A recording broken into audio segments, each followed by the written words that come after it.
आंदोलन किसी व्यक्ति पे न होके जब समाज के पीड़ित वर्ग से वो दर्द निकलता है तभी आंदोलन अपनी पराकाष्ठा पे पहुंचता है। जो लंबे समय से यूनियन के नाम पे जो पाखंड चले हैं, जिसमें राजनीतिक पार्टियों ने यहाँ तक कि अपने किसान सेल खड़े कर दिए, अपनी बी टीम में खड़ी कर दी, पहली बार खुल के निखर के सामने आया कि ये सरकारें, विधानसभाएं ये सरमाएदारों के लिए, बिल्डरों के लिए काम कर रही हैं, ना कि किसान, टीचर और रोजगार के लिए। सड़क पे पूरा देश उतरेगा और एक कम्युनिटिव ताकत इस पे लगेगी, तभी जाके ये कानून क्रियान्वयन होने से रुकेगा। वो एडवोकेट सोरेन साहब ने भी एक बहस को जन्म दिया।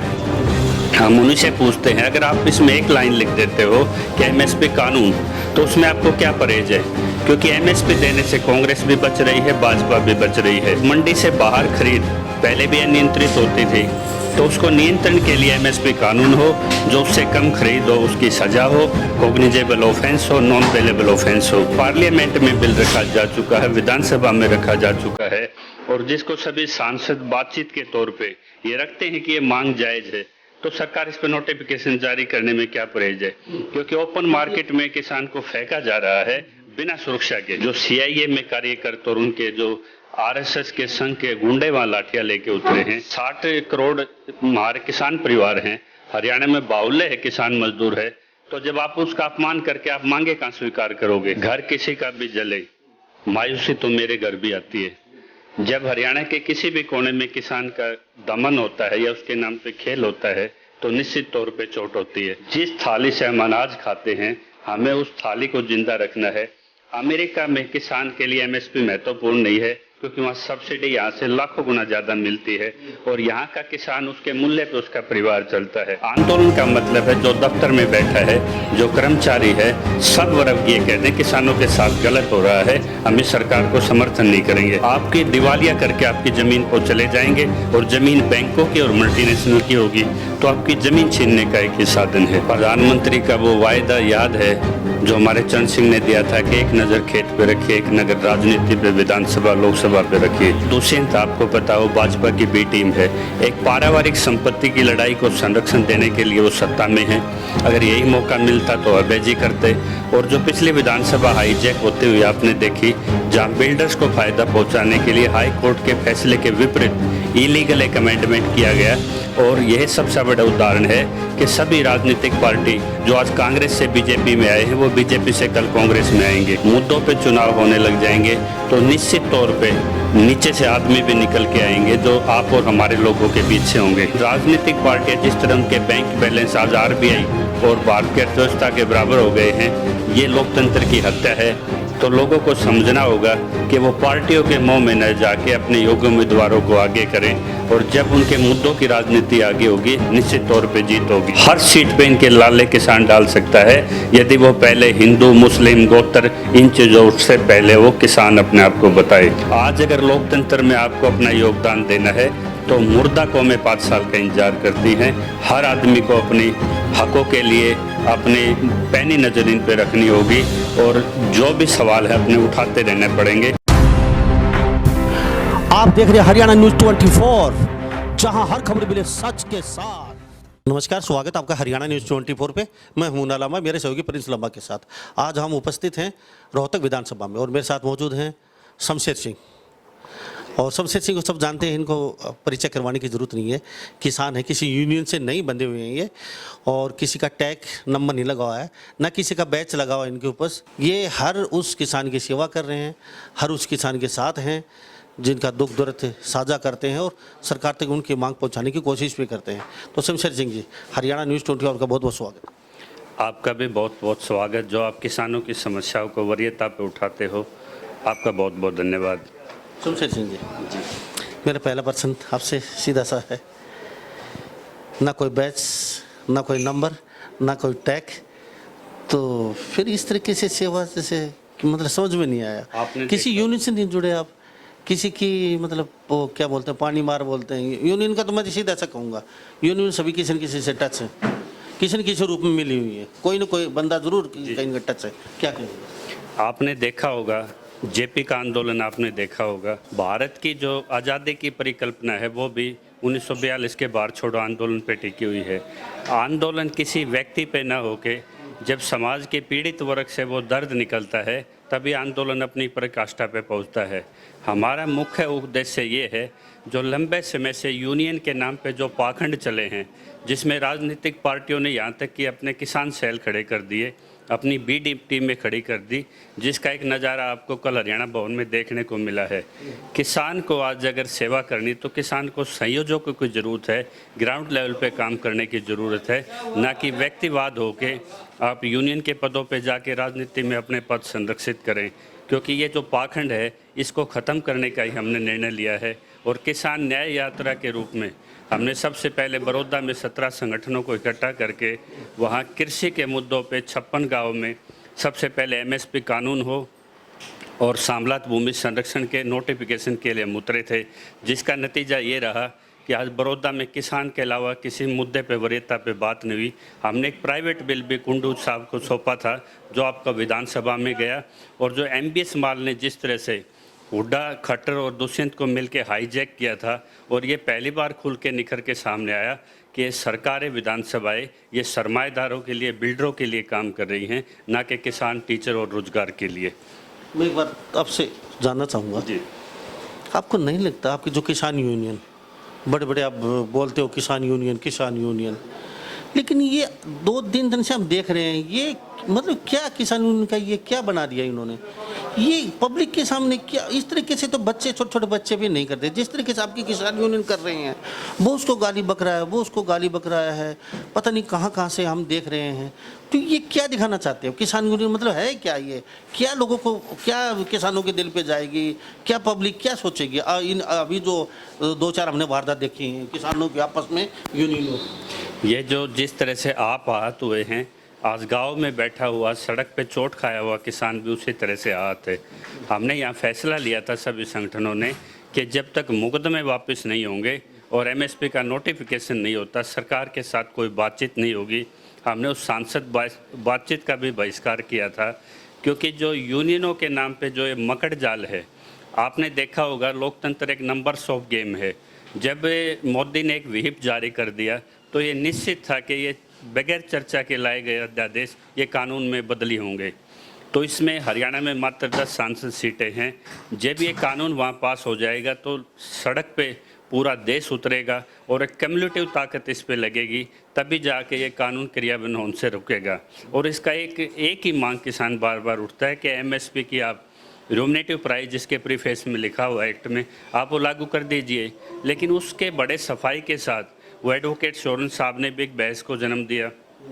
हम उन्हीं से पूछते हैं, अगर आप इसमें एक लाइन लिख देते हो कि MSP कानून, तो उसमें आपको क्या परहेज है? क्योंकि MSP देने से कांग्रेस भी बच रही है, भाजपा भी बच रही है।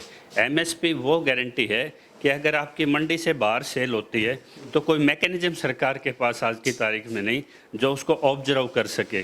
तो एकमात्र रास्ता यही बचता है कि मंडी से बाहर खरीद पहले भी अनियंत्रित होती थी, तो उसको नियंत्रण के लिए MSP कानून हो, जो उससे कम खरीद हो उसकी सज़ा हो, कॉग्निजेबल ऑफेंस हो, नॉन बेलेबल ऑफेंस हो।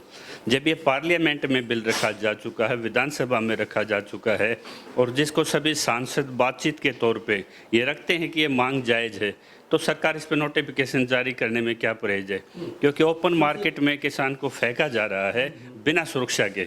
शमशेर सिंह जी, सरकार मानने को तैयार नहीं है, किसान झुकने को तैयार नहीं है, क्या समझे किस हद तक ये बात जानी जाएगी? अब तो सवाल ये आ गया कि तकनीकी मांगों के बजाय आज संगठन इसी उस पे इकट्ठे हुए हैं, जो CIA में कार्यकर्ता और उनके जो RSS के संघ के गुंडे वहाँ लाठियाँ लेके उतरे हैं। जब आप उनकी जांच नहीं करोगे, मैं कहता हूँ किसानों, सबसे पहले आपका सम्मान चाहिए। जब आपका सम्मान होगा तो आपकी मांगों पे भी गौर होगा। मुख्यमंत्री सीधे तौर पे इस पे काम करें, माफ़ी मांगे, और गृह मंत्री माफ़ी मांगे, अन्यथा ये आंदोलन सिर्फ एक चीज़ पे चलेगा अब कि मुख्यमंत्री अपने लाठीचार्ज पे माफ़ी मांगे, वरना पूरा किसान आंदोलित होके, जब ये 60 करोड़ हमारे किसान परिवार हैं, हरियाणा में 52 है किसान मजदूर है, तो जब आप उसका अपमान करके आप मांगे कहाँ स्वीकार करोगे? तो सबसे पहले इसको जो लाठी कांड का जो डैमेज कंट्रोल है, इसको रोकने के लिए सारा ये खेल किया गया है, हरियाणा भवन वाला भी, और ये अलग अलग जो भी नाटक हो रहे हैं। तो सबसे पहले किसान से माफ़ी मांगे, तभी किसानों की मांग पे अमल होगा। शमशेर सिंह जी, आप मुद्दा आप हो सोनीपत से, और पूरे हरियाणा के मुद्दा उठाते हो। कोई किसान किसी छतरी के नीचे नहीं हो, अपने नहर का मुद्दा उठा रखा है। कहीं भी घर किसी का भी जले, मायूसी तो मेरे घर भी आती है। जब हरियाणा के किसी भी कोने में किसान का दमन होता है या उसके नाम पे खेल होता है तो निश्चित तौर पे चोट होती है। मेरा इस मीडिया के माध्यम से जो आप किसान के घर से निकले हुए जज हैं, रिपोर्टर हैं, आपको ये परसेप्शन हर आदमी तक पहुंचाना है, जिस थाली से हम अनाज खाते हैं हमें उस थाली को जिंदा रखना है। अमेरिका में किसान के लिए एमएसपी महत्वपूर्ण नहीं है क्योंकि वहाँ सब्सिडी यहाँ से लाखों गुना ज़्यादा मिलती है और यहाँ का किसान उसके मूल्य पे उसका परिवार चलता है। तो ये जो ओपन प्रयोग WTO के प्रेशर में जो भी दिल्ली में सरकारें कर रही हैं ये गलत है। आज किसान के साथ गैर किसान जब तक नहीं जुड़ेगा किसानों का आंदोलन सक्सेस नहीं होगा। और आंदोलन के नाम पे हम चाहते हैं कि हम हथियार निकल के आएँ, रोड जाम करें। आंदोलन का मतलब है जो दफ्तर में बैठा है, जो कर्मचारी है, सब वर्ग ये कह दें किसानों के साथ गलत हो रहा है, हम इस सरकार को समर्थन नहीं करेंगे। वैचारिक तौर से जितना हम मैसेज सच के साथ लोगों तक पहुंचाएंगे आंदोलन उतना ही प्रबल होगा। एमएसपी तो लागू होगी, मैं आपको लिख के देता हूं कि कानून बनेगा, लेकिन इससे पहले सरकार मंडी से बाहर खरीद भी करके दिखाएगी।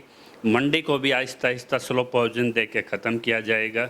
और जो ये आपका जो कंपनी एक्ट ला रहे हैं, ईस्ट इंडिया कंपनी एक्ट कहूँगा मैं आपको, कॉन्ट्रैक्ट एक्ट, इसमें जब आपकी ज़मीन पे लोन लेने की सुविधा है वो लोन लेने के डिफ़ॉल्टर हो जाएंगे। कितनी कंपनियां फाइनेंस सेक्टर के जो एक्सपर्ट हो बता देंगे 6L इंडस्ट्रीज़ होती हैं, आपकी दिवालिया करके आपकी ज़मीन पर चले जाएंगे और ज़मीन बैंकों की और मल्टीनेशनल की होगी तो आपकी ज़मीन छीनने का एक ही साधन है। बातें कई निकल के आ रही हैं। ये बड़ौदा चुनाव को लेके पूरा स्टैंडर्ड रचा जा रहा है, कहीं ना कहीं दुष्यंत को डैमेज किया जा रहा है, बात निकल के आ रही हैं। खाली दुष्यंत को ही टारगेट क्यों बनाया जा रहा है, ये खाली बस दीपेंद्र ये वो कांग्रेस से पूरा स्टैंडर्ड रच रही है और कहीं ना कहीं कांग्रेस का एक दड़ा मजबूत किया जा रहा है, भाई चुनाव यहाँ से बड़ौदा से जीत जाए। आपको क्या लगता है, मतलब ऐसा कुछ लग रहा है? आप भी एक किसी यूनियन से नहीं जुड़े, इसलिए मैं आपसे जानना चाहता हूँ। लेकिन यूनियन से भले ही ना जुड़े हों, लेकिन हमें वो प्रधानमंत्री का वो वायदा याद है जो हमारे चरण सिंह ने दिया था कि एक नज़र खेत पे रखिए, एक नज़र राजनीति पे, विधानसभा लोकसभा पे रखिए। आज जो दुष्यंत आपको पता हो भाजपा की बी टीम है, एक पारिवारिक संपत्ति की लड़ाई को संरक्षण देने के लिए वो सत्ता में है। अगर यही मौका मिलता तो अबेजी करते। और जो पिछली विधानसभा हाईजैक होते हुए आपने देखी, जहाँ बिल्डर्स को फ़ायदा पहुँचाने के लिए हाई कोर्ट के फैसले के विपरीत इलीगल एक अमेंडमेंट किया गया।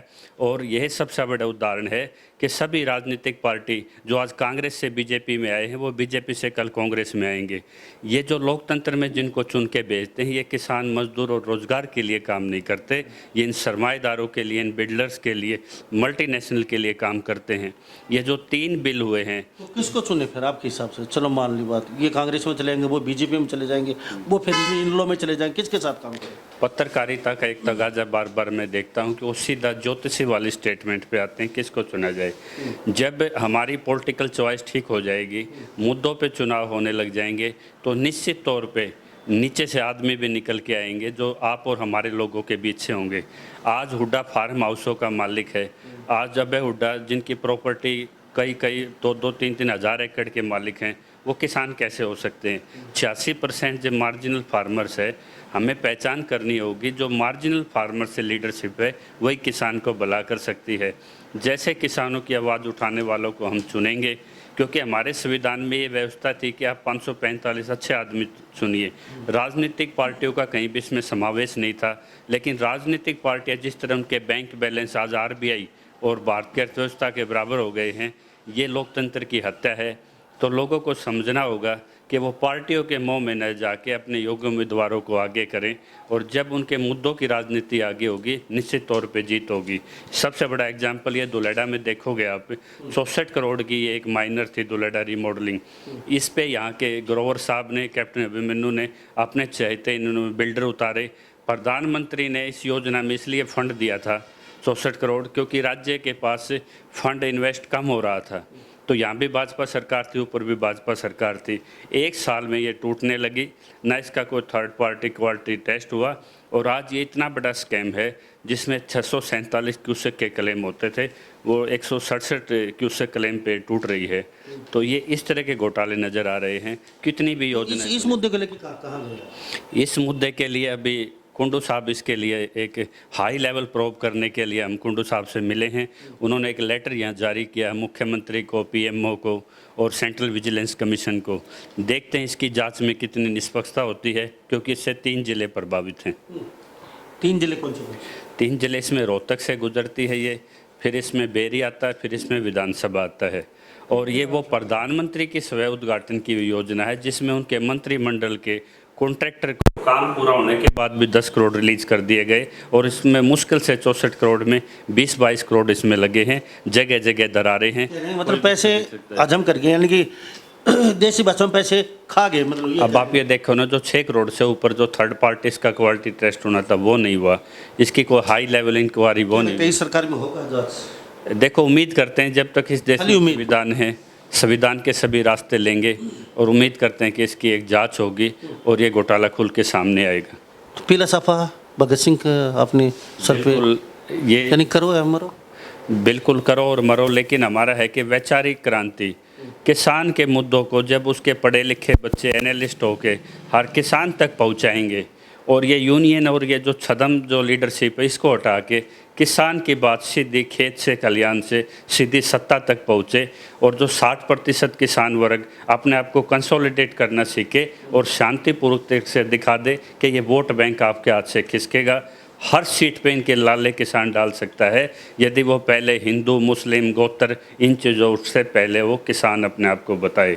लेकिन किसान तब तक किसान रहता है। ये बात सभी पार्टियों, ये जो आप बात बोल रहे हैं खाली बीजेपी को और जेजेपी के लिए नहीं है ना, सभी पार्टियों के लिए। सभी पार्टियों के लिए किसान राजनीतिक पार्टियों की गुलामी बंद करे, उसका अस्तित्व बचेगा जब भी वो देश की सेवा करेगा। किसान के घर से आज ये बेरोजगार निकल रहे हैं जो मोदी के जन्मदिन पे आज काले दिवस के रूप में मना रहे हैं। किसान के घर से वो सैनिक निकल रहा है जिनकी शहादत करके नकली देशभक्त को प्रचारित करके आज चाइना बॉर्डर पे टेंशन है, पाकिस्तान बॉर्डर पे टेंशन है, जो देश की रखवाली नहीं कर पा रहे। मेन मीडिया को इन्होंने कैप्चर कर दिया है। धन्यवाद है सोशल मीडिया का जो इन चीज़ों को उठाती है और सच लोगों तक पहुंचाती है। आज अगर लोकतंत्र में आपको अपना योगदान देना है तो मुर्दा कौमें 5 साल का इंतजार करती हैं। हर आदमी को अपने हकों के लिए अपने पैनी नज़र इन पे रखनी होगी और जो भी सवाल है अपने उठाते रहने पड़ेंगे। और आप जैसे मीडिया से भी उम्मीद करते हैं कि हर एक पीड़ित के किसान सत्ताधारी के नीति निर्धारक तक जाए ताकि किसानों के साथ ये खेल ना हो। और एमएसपी तो हम लेके रहेंगे, या तो मुख्यमंत्री माफ़ी मांगे इस लाठीचार्ज के लिए या वो गद्दी छोड़े। और सभी यूनियनों से एक प्रावधान है कि हम सभी यूनियनों के प्रतिनिधियों को एक छतरी के नीचे भी लेके आएंगे और सिर्फ एक ही मांग चलेगी हरियाणा में, या तो मुख्यमंत्री किसान को सम्मान देके लाठीचार्ज पे माफ़ी मांगे, अन्यथा कुर्सी छोड़े। चलो डॉक्टर साहब, आपका बहुत बहुत शुक्रिया जी, धन्यवाद हमारे साथ बातचीत। जी धन्यवाद। और साथ शमशेर सिंह से बने हुए थे और ये सोनीपत डिस्ट्रिक्ट से आते हैं और किसानों की मांग उठाते हैं। किसी यूनियन के साथ जुड़े नहीं हुए, इन्होंने जो बात की है बेबाकी से की है। जो माइनर निकला था 64 करोड़ का गड़बड़ झाला है और इस लड़ाई को निरंतर लड़ रहे हैं और किसी भी सूरत में शायद ही ये बख्शने वाले नहीं हैं। इस मूड में देख रहे हैं और करो या मरो, पीला सपा सर पे है, एमएसपी लेके रहेंगे। तो इन्हीं सब बातों के साथ मैं मुन्ना लांबा, मेरे सहयोगी प्रिंस लांबा के साथ हरियाणा न्यूज़ 24। नमस्कार, जय हिंद। आप देख रहे हैं हरियाणा न्यूज़ 24, जहां हर खबर मिले सच के साथ।